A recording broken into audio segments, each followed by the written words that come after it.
What's your favorite scary movie?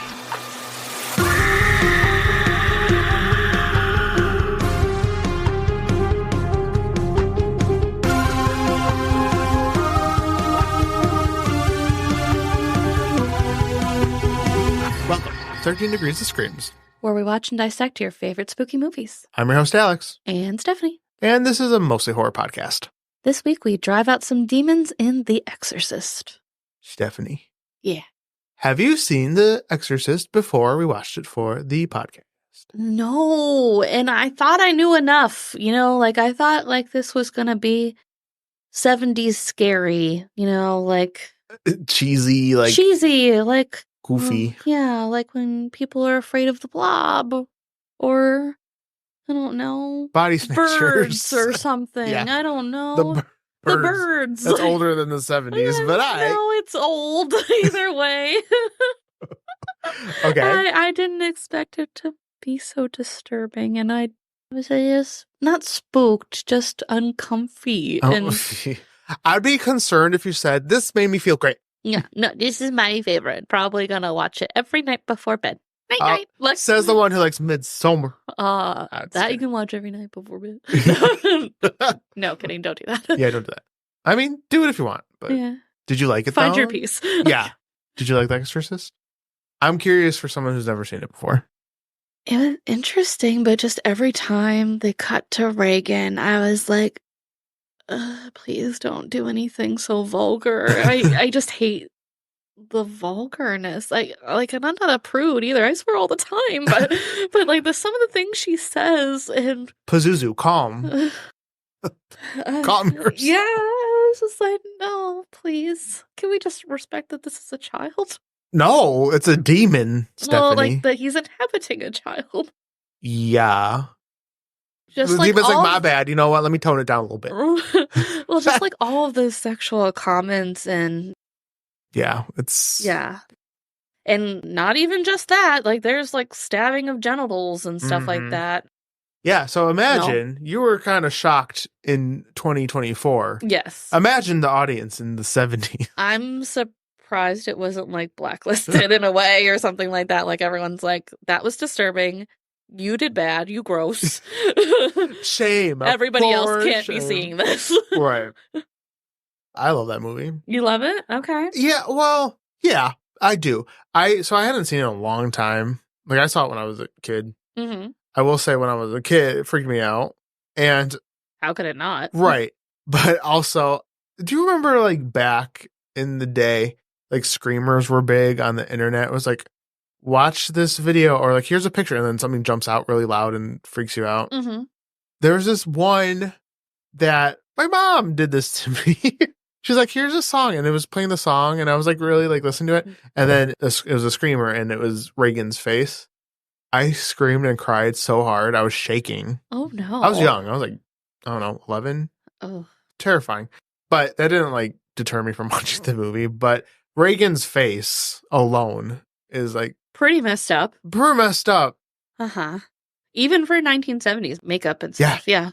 Effects or whatever you want to call it. Yeah. I think it's a really well done movie. And truth be told, when you watch it, a lot of stuff doesn't happen until the last half, even the last 30 minutes. Right. You're okay, one of the things is going to ramp up. And really, the bulk of it happens towards the end, last half hour. Yeah, I remember being 40 minutes in and being okay, they must be saving it for, the last hour because, nothing bad's really happened. Mm-hmm. It's been all kind of subtle, oh, maybe something scary might eventually happen. Right, yeah, at some point. And then once it happens, you're like, wow, okay. Yeah, it just happens and you're like, holy shit. I mean, it's a terrifying situation. Mm-hmm.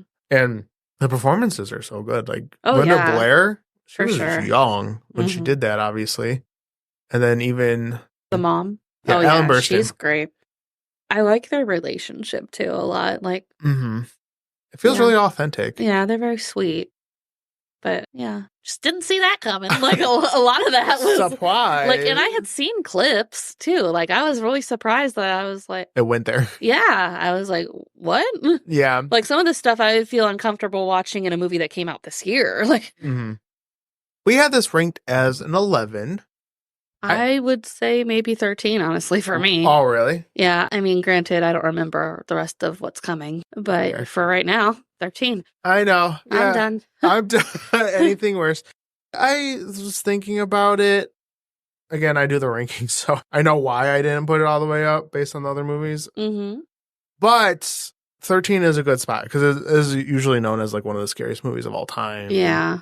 So it would be deserving to be up there. Like my sister loves horror movies. This is one of the few movies that still like scares her. Really? Mm-hmm. Like, I wouldn't really even define it as scared, more or less just disturbed. Like, yeah, it's freaky what happens and stuff like that. Like, that's upsetting because you don't know, like, if this girl's going to be safe and everything. Yeah. But, yeah, it's more or less just disturbing to me rather than scary. But disturbing usually kind of coincides with scary. So I'd still say 13. Yeah. I feel like most movies were like, it wasn't that scary. It was more just made me feel weird. Yeah. It's like what we said. 13 is enough. Disturbing scare. I mean, I feel like disturbing is somewhat of a synonym for scary. Mm-hmm. And again, this situation, like out of all the other situations, I'm like, oh, no. Mm-hmm. We talked about in Skinamarink, like shit you do to kids. Mm-hmm. No. Don't touch the children out of this. Just leave the children alone. You're so young. I know. Not as young as Skinamarink, but still, she's a sweet girl and like a 70s girl too. So like they're a little bit more innocent. They don't have the internet yet and stuff. Like Twitter hasn't gotten to them yet. Right. Like she's still playing games and drawing and stuff. And she's like 12. Yeah. Are you ready to dive into some movie background? Yeah. I guess. You're like, no. So I will say before we get started, even if you just look at the Wikipedia article on The Exorcist, you could learn way, way more. It is like a book length Wikipedia article. Oh, I know. Lots of people talk about it. It's famous, obviously. Oh, yeah. It's one of the biggest horror movies ever, I would say. So that being said, if you want to learn way more than what I'm about to say, even just the Wikipedia article, like it's out there. It's out there. Otherwise, we'd be here forever. But The Exorcist is a 1973 American supernatural horror film directed by William Friedkin and based on the 1971 novel of the same name by William Peter Blatty. The movie stars Ellen Burstyn, Max von Sydow, Jason Miller, and Linda Blair. It tells the story of a young girl who becomes possessed by a demonic entity and her mother's desperate attempt to save her through an exorcism performed by 2 Catholic priests. Upon its release on December 26th, day after Christmas, right, in 1973. A Christmas movie. I know, yeah.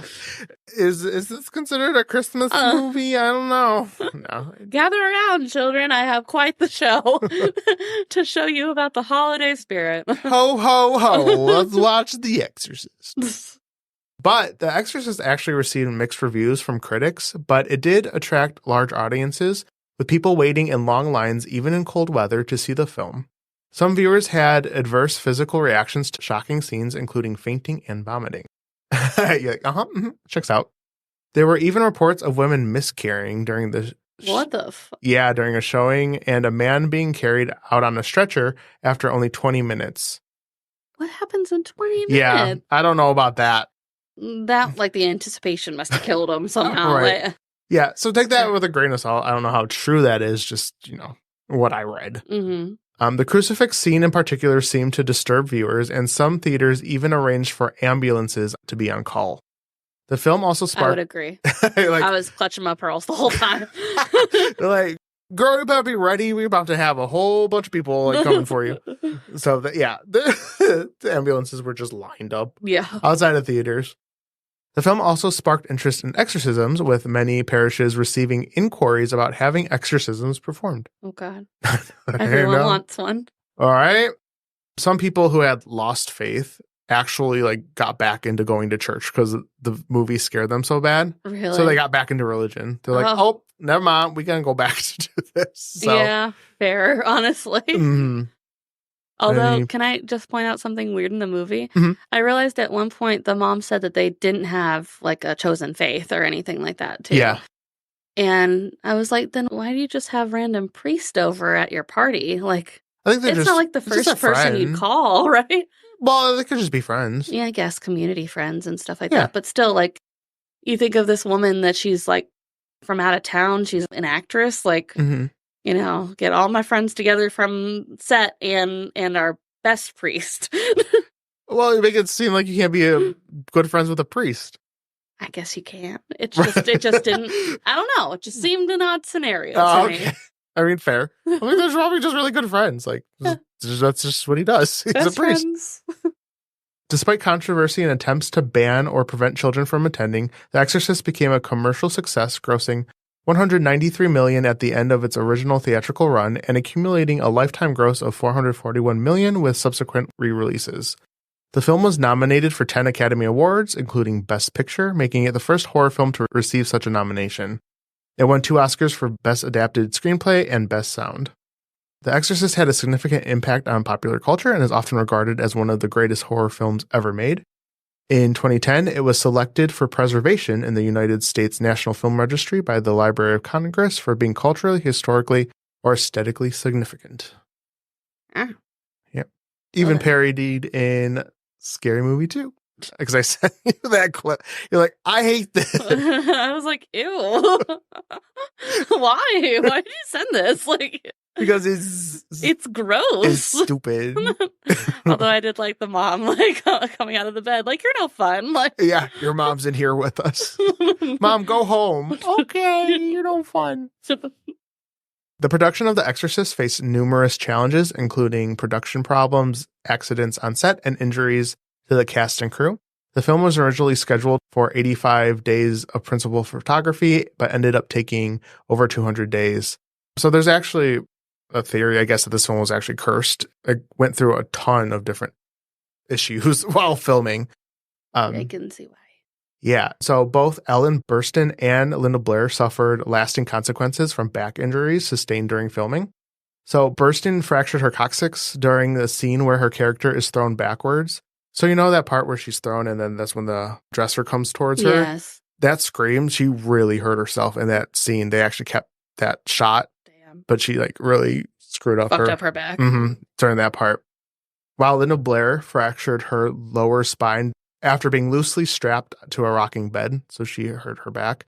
She also developed scoliosis and a lifelong aversion to cold due to filming in a refrigerated bedroom set, wearing only a nightgown and long underwear. Other accidents and deaths occurred during the production as well. The Exorcist has a 78% rating on Rotten Tomatoes, with a critical consensus stating that it rides its supernatural theme to magical effect, featuring remarkable special effects and an eerie atmosphere, making it one of the scariest films of all time. Slight. So that's The Exorcist. And it fucks up people's back. Yeah. And fun fact, the puke was pea soup. I still wanted it to be Nickelodeon slime. I know. It just was so green. I know. It looked like it. But they used pea soup for it. Okay. Would you like me to go into the plot? We start off in northern Iraq at an archaeological dig in the ancient ruins of Hatra. A stone talisman of a winged being is unearthed, and priest Lancaster Marin is notified.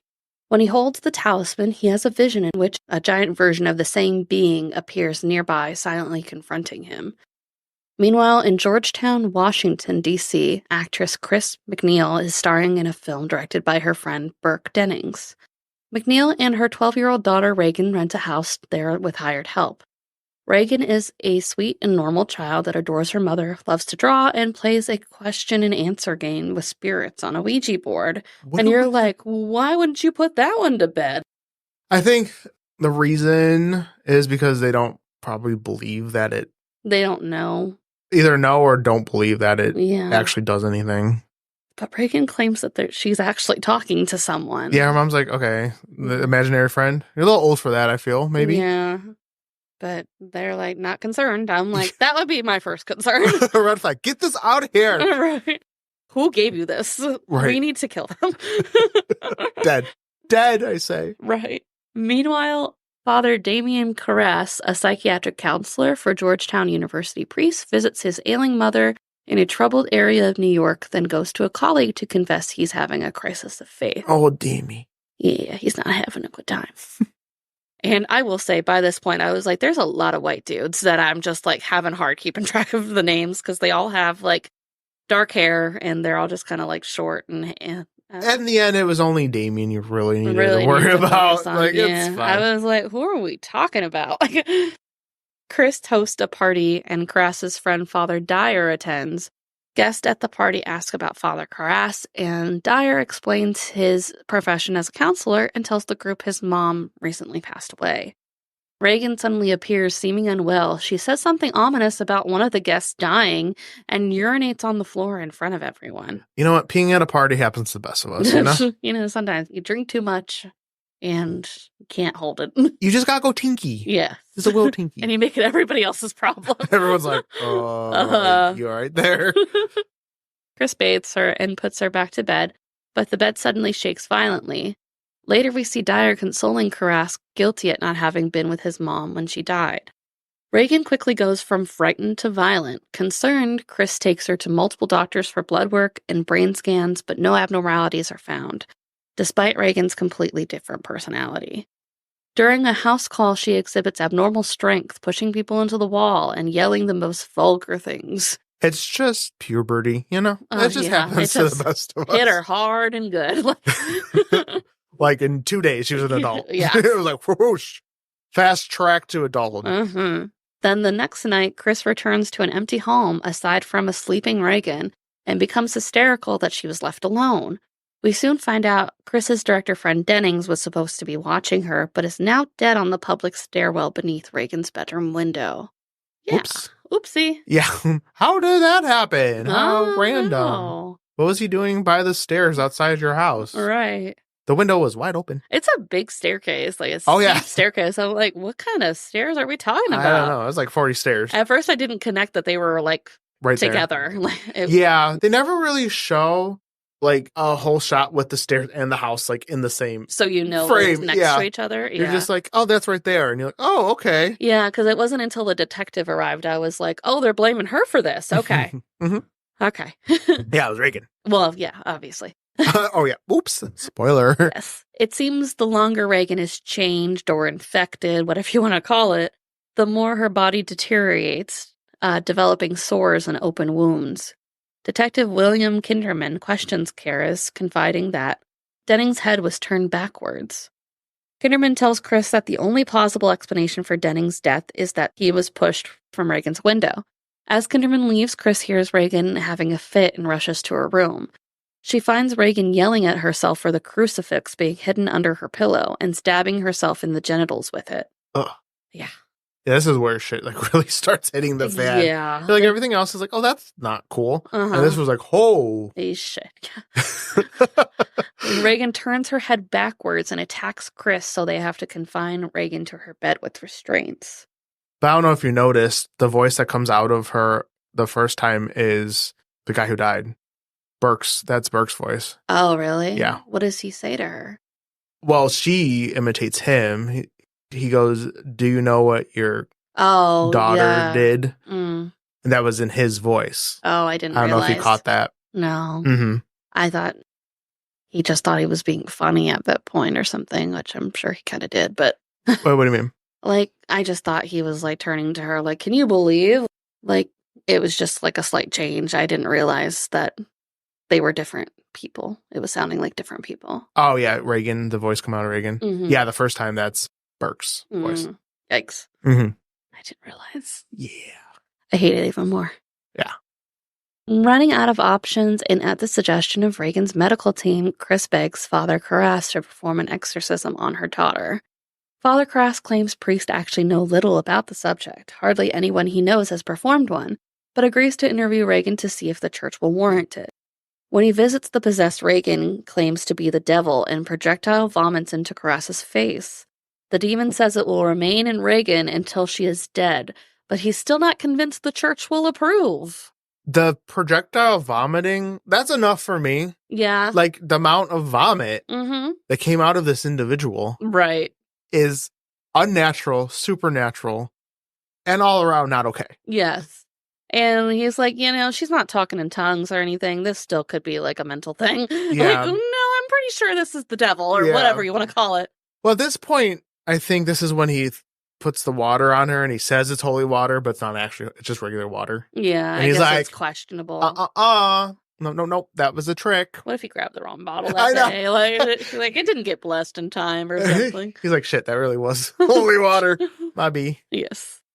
That night, Chris's assistant calls Caress back to the house. He concludes that an exorcism is necessary after seeing the word "help me" written on Reagan's abdomen. Which is weird, because she could have just, like, wrote it on her On herself? belly.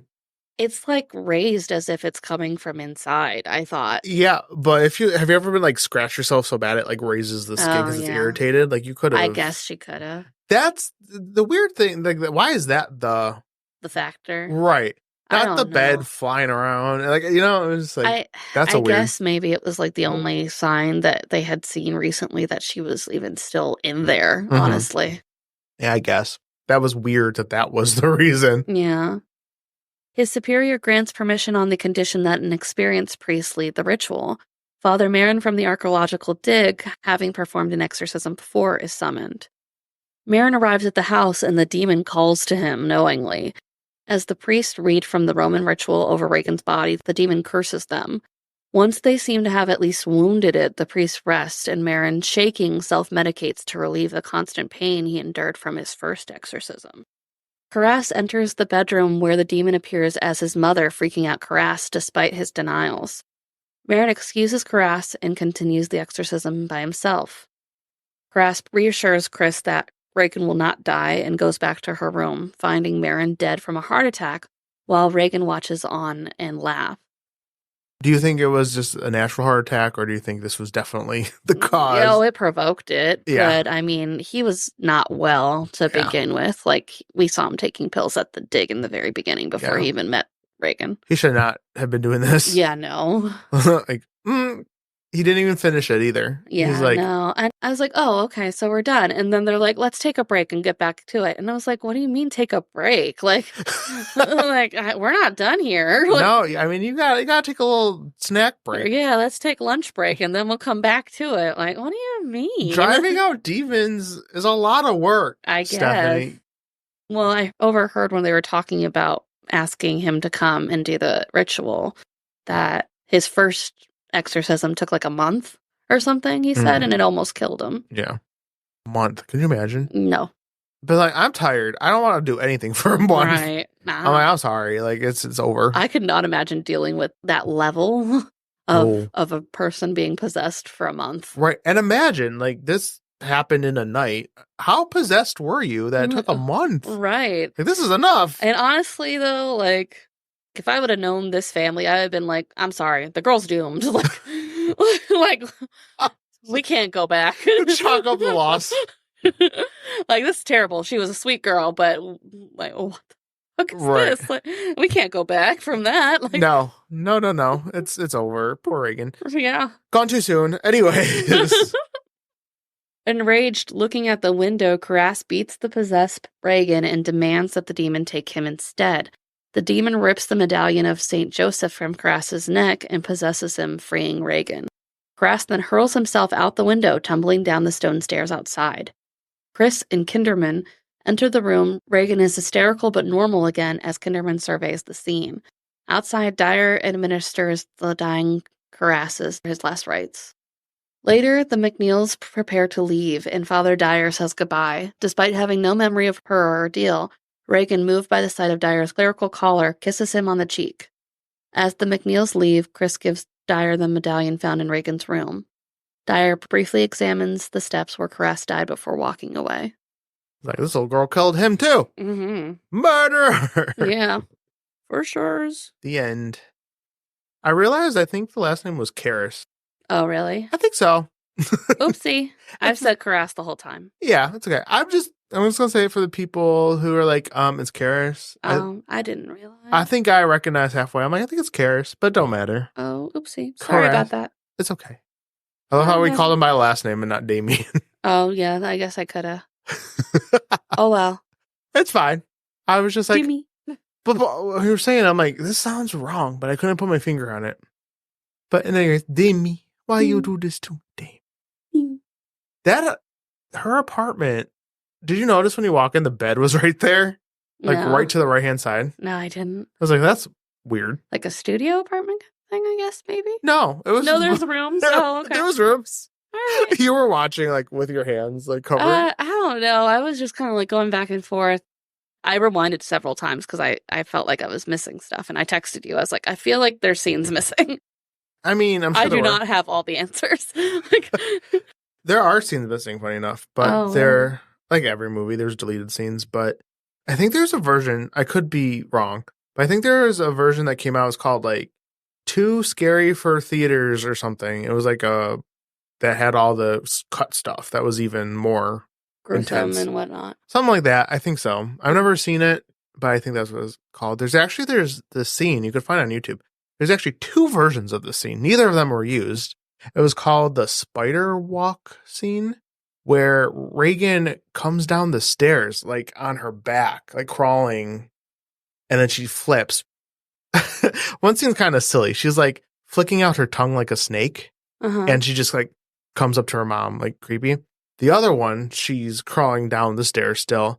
I don't think she flips over, but she opens her mouth and blood just pours out of her mouth. Oh, lovely. Okay. Yeah. It's a really weird looking. And it's funny because it's a pretty iconic image, but it's not actually in the original cut of the movie. Okay. I'll show you. Oh, good. Love that. I would love to see it. Yeah. So that's one scene. My favorite. I think I may have missed it, but I know for a fact there's a scene when she's at the doctor.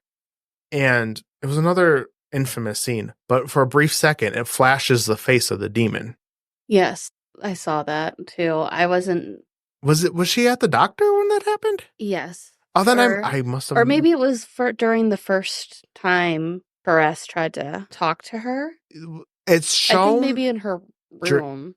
It's shown when he's having that weird dream where he sees his mom by the subway. It shows there, but I could have sworn I was paying attention the whole time. I don't know if I just missed it, but it shows the face of the demon for like a split second. You don't expect it happening.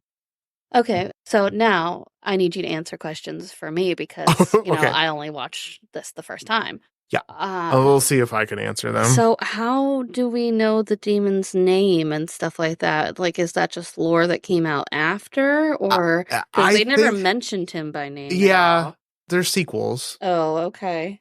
And they never. His name's Pazuzu. I'm fairly certain. Mm-hmm. And they don't say it in this movie. Because I felt like, why does everyone know this extra information? That I was like, oh, I never got that. Yeah, I just know that he's gross. Like, let me double check really quick. Let me Google it. Pazuzu, yeah. So Pazuzu is a fictional character who is the main antagonist in the Exorcist horror novels and film series. So it might have been said in the book as well. So Blatty derived the character from Assyrian and Babylonian mythology, where the mythic Pazuzu was considered the king of demons of the wind and son of the god Henbe. Okay. Yeah. All right. So I don't know if it was said in a sequel, because they don't say it in this movie, but I knew that somehow. Does it attack Reagan in the sequel? So the sequel's dog shit. Oh. Okay. Trash. So they try to make Linda Blair all sexy because she's older at this point. Mm-hmm. And the whole like concept is her going under hypnotism and trying to like figure out what happened and reconnecting with the demon or something. Why? I don't know. It makes no sense. Why would you want that? I saw it one time when I was younger and I had no idea what the hell was going on. No idea. Maybe they're just trying to cancel it out for good kind of thing. I don't know. But yeah, why would you put someone through that? I don't know. I don't understand. I think they were trying to like study what happened to her. Yeah. I don't know. It made no sense. It was very weird. It was in this like stylized, I don't even know. It was a doctor's office, but there was like mirrors everywhere and it looked very bizarre. There was barely any. It was stupid. It was stupid. Okay. In any case. And then there's also a third one that I heard. I have never seen the third one, I don't think. Or if I have, I've only seen bits and pieces. That has nothing to do with Reagan. It has to do with another guy. I heard is pretty good, which was like Jeffrey Dahmer's like favorite movie, weirdly enough. Oh. Yeah. Okay. Exorcist 3. And then there's other movies. Like they did an Origin. I think it's called Exorcist Origin, where it's about the other father when he was younger, his first exorcism. Oh, okay. And then they just did the newest one. Right, that just came out this last year. Which Chris McNeil, the character's in there. She's in it. Oh, okay. Yeah. But in any case. As herself? Uh-huh. Really? Well, I mean, it's Chris. Yeah. So in any case, to answer the question, I don't know. I don't know when they say Pazuzu. Yeah. I don't know if it was a book thing only. Maybe. So in this newest one that just came out, I don't know if you've seen it or read into it at all. Mm-hmm. Is it supposed to be like a true remake or a continuation? It's a continuation. So, Okay. Because I know that there's 2 girls instead of 1, Mhm. so I didn't know if they were just like, let's make it even more fun, double the Yeah. fun. Like, so I've never seen it. I kind of spoiled it for myself, unfortunately, by accident. But they go to Chris McNeil for help because they know she dealt with it. And I think it's Pazuzu. That's also because in the one scene, she's confronting the one girl Mhm. and it's acting like, oh, we met before. I think that's what it says. Oh, okay. So I think it's the same thing. And they do mention Reagan in the movie, but she's like left. And like no one knows where Reagan is. Oh, fair. She's just like, bye. They probably just couldn't get Linda Blair. But in any case, that's all I really know about the new one. I heard it wasn't great, but I still kind of want to see it.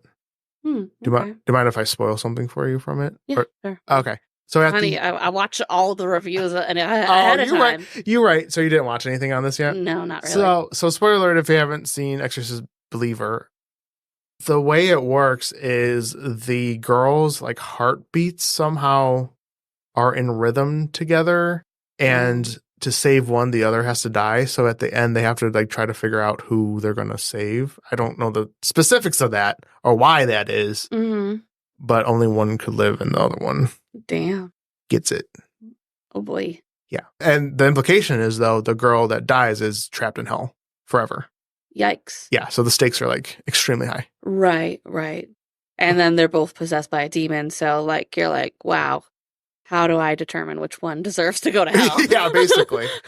And then I just want to share this lovely picture of Linda Blair in Exorcist 2. And this is like one of those scary scenes. Like, this is what she looks like. Oh, she just looks like she's having a fun time. Yeah. They're like, I'm scary. And they try to make her all like, no. Yeah, but this is kind of a shot of the room I was talking about. It's like this weird, like there's mirrors everywhere. Oh, okay. It's very bizarre. I mean, she's pretty. It's just like, I don't know why, like, in a movie about such a thing, you would focus on that.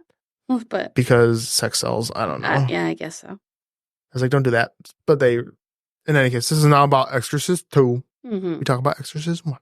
Right. Are you ready to hear about the real life case of Roland Doe? Sure. I hope it's not as disturbing.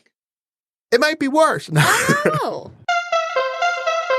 In the late 1940s, in the United States, priests of the Roman Catholic Church performed a series of exorcisms on an anonymous boy documented under the pseudonym Roland Doe or Robbie Mannheim. The 14-year-old boy was alleged to be a victim of demonic possession, and the events were recorded by the attending priest Raymond J. Bishop. Subsequent supernatural claims surrounding the events was used as elements in, of course, the book The Exorcist, which we just went over the movie. The exorcisms occurred at different locations, including Georgetown University Hospital and the Alexian Brothers Hospital in South St. Louis, Missouri. During the exorcisms, Roland reportedly exhibited unusual behavior such as vomiting, urinating, speaking in Latin, and taking on a deep, adult-sounding voice. During the exorcism, the boy allegedly slipped one of his hands out of the restraints, broke a bed spring from under the mattress, and used it as an impromptu weapon, slashing the priest's arm and resulting in the exorcism ritual being halted. Oy. Other instances included that the priest visited Roland in his relative's home, where they allegedly observed a shaking bed, flying objects, and the boy speaking in a guttural voice and exhibiting an aversion to anything sacred. Following the exorcism of Roland Doe, his family moved back to the East Coast. Sources say he eventually found a wife and started a family after everything that had happened. If Roland was alive today, he would have been in his mid-80s. William Bodern, one of the priests involved, died in 1983, and Walter Halloran, another priest, lived until 2005. The room in Alexian Brothers Hospital was boarded up and sealed, and the entire facility was torn down in 1978. The house where the family lived in Maryland is now an empty lot after it was abandoned in the 1960s. Author Mark Opsasnik has raised doubts about the supernatural claims associated with the story of Roland Doe, suggesting that Roland Doe may have been a troubled individual seeking attention or trying to avoid school by throwing deliberate tantrums. Opsasnik reported that Father Halloran, who was a priest of the exorcism, never heard the boy's voice change and believed that the boy simply mimicked Latin words he heard clergymen say, rather than gaining a sudden ability to speak Latin. Opsisnik also questioned the story of Father Hugh's attempts to exorcise the boy and his subsequent injury, stating that he could find no evidence that such an episode had actually occurred. Opsisnik's investigation revealed several discrepancies, including the location of the exorcisms and the boy's residence, casting doubt that the commonly accepted information about the story. Opsisnik also suggested that individuals involved in the incident were influenced by their own specializations, leading them to see what they were trained to see. After speaking with neighbors and childhood friends of the boy, Opsisnik concluded that the boy was a very clever trickster who had pulled pranks to frighten his mother and fool children of the neighborhood. Skeptic Joel Nichol also expressed skepticism about the alleged possession, suggesting that there was simply no credible evidence to suggest the boy was possessed by demons or evil spirits. Well, damn, all right. So it sounds like they were all pretty convinced at the time, and then once a few years passed, people were like, no. Yeah. What do you think? I don't know. I don't know what I believe. I really want to be like, no, that can't happen. Yeah. Like, no. But you never know. I mean, I've never seen, like, documentation or evidence, I guess. Yeah. It's hard to prove something like that if it's all hearsay. Right. That is true. What about you? I don't know. Sometimes when I listen to, like, recordings, like we talked about the Annalise exorcism, Mm-hmm. sometimes when you hear those, you're like, oh, maybe. But then I could also see how those could be, like, stage tricks or something, you know, like that, something, whatever you call, like a fake sound or whatever to scare people or whatever. But I'm not sure. I'm not an overly religious person, so it's hard for me to say either way. So I hope not. Yeah. I don't want it to be true. Right. So demons, do you think it's possible to be possessed by something other than a demon? Like just a malicious entity or even like an alien if we're going that far out? You know? Good question. I guess it just depends kind of like what mindset you're in. I feel like in some cases you're more susceptible and open to that idea or that, you know, understanding that there's something more out there. But then also, like, to say you truly believe it when you haven't seen it is hard to also say. So I'm always on the fence when it comes to that. Like, sometimes I'd be like, yeah, I guess if there's like a weird behavior that people can't explain, it's not a mental issue or something like that, then sure, maybe. But also, again, never have seen it, so I can't really say. It's one of those things I'm leaning towards. I don't think that could happen, but never say never, and I wouldn't be surprised. Let's put it that way. Yeah. I would not be surprised. But I don't want to be involved. No. Like, I would prefer not to have to, like, I don't need to have a clear answer. No, I don't. I don't want it. Honestly, I'd be better off not knowing. I don't even know. Yeah. Because then I'll be paranoid.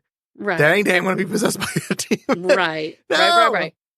This is why we don't play with Ouija boards. We say it time and time Even again. when I meditate, like, I have crystals and I cleanse myself. I'm like, I'm scared. I'm scared. Please understand, I'm scared. Like, please, I need you to understand this. Please understand, I'm scared, and these crystals should protect me. Put in a circle of salt, like sage. Yes. Anything. I'll ring a bell. Be gone. Be gone, thoughts. Oh my God. Thank you for listening. If you join the show and listen on Apple Podcasts or Spotify, giving us a 5-star rating is super helpful, and we always appreciate it. You can follow us on social media at 13 Degrees of Screams. This has been 13 Degrees of Screams, and we will see you next week.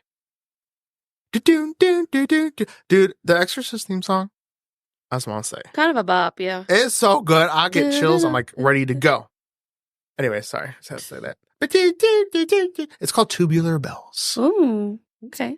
Well, then just play us out then, I guess. I tried. I can't. Okay. That was great. Thank you.